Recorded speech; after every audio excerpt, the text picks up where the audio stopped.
Hello, students, and welcome to Mr. Martin and Mr. Walters, Part 2, the French Revolution. We're going to look at the radical days of the Revolution.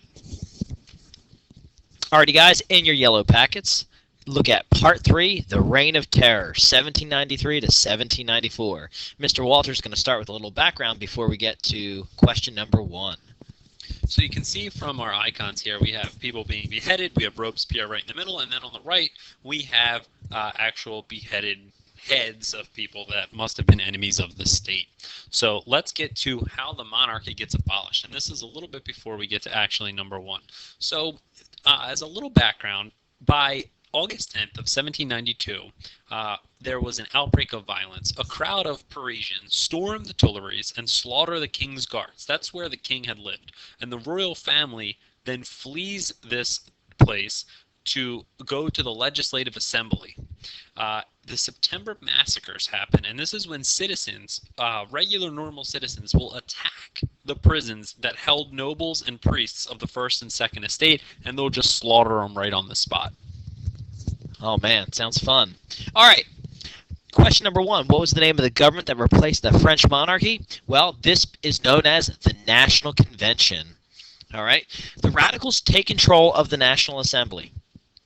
They call for a new election, and they create a new legislative body, and this is called the National Convention.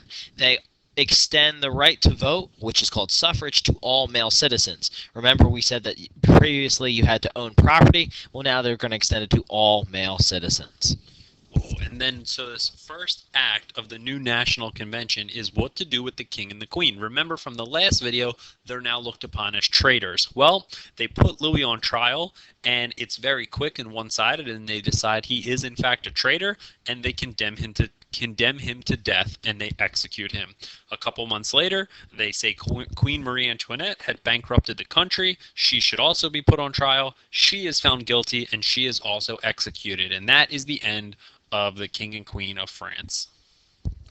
All right, so now the National Convention has what's called the Committee on Public Safety, and this is going to be the answer to number 3 if you're following along in your notes. The Committee on Public Safety was a 12-person committee that had almost absolute power.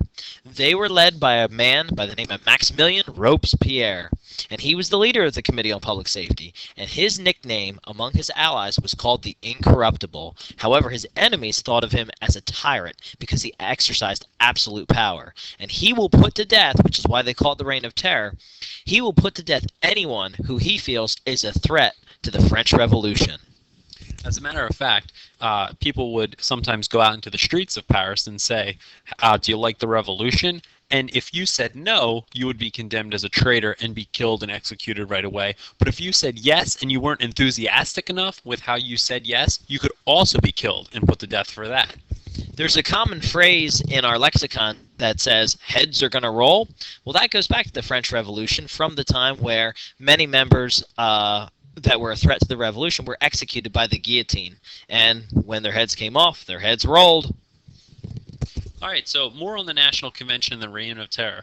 Robespierre is primarily responsible for this series of hasty trials that sends many people to the guillotine for being accused of treason. Just to give you some numbers, between July of 1793 and July of 1794, close to 40,000 people die for not supporting the revolution. However, eventually, the people themselves get sick of this, and they put Robespierre on trial, find him guilty, and he is executed just like all the people he put on trial.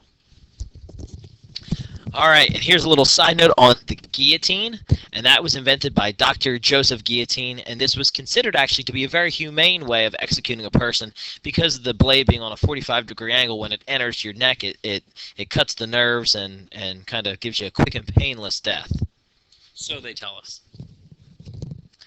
All right, outside of the radical days, okay, the revolution moved away from the radical days of the National Convention, and they created a 5-man directory to rule France. The directory held its power from 1795 to 1799. However, at this time, the directory was weak, and it was very hard at solving France's problems. They were very ineffective, kind of like the Articles of Confederation was in the United States. All right.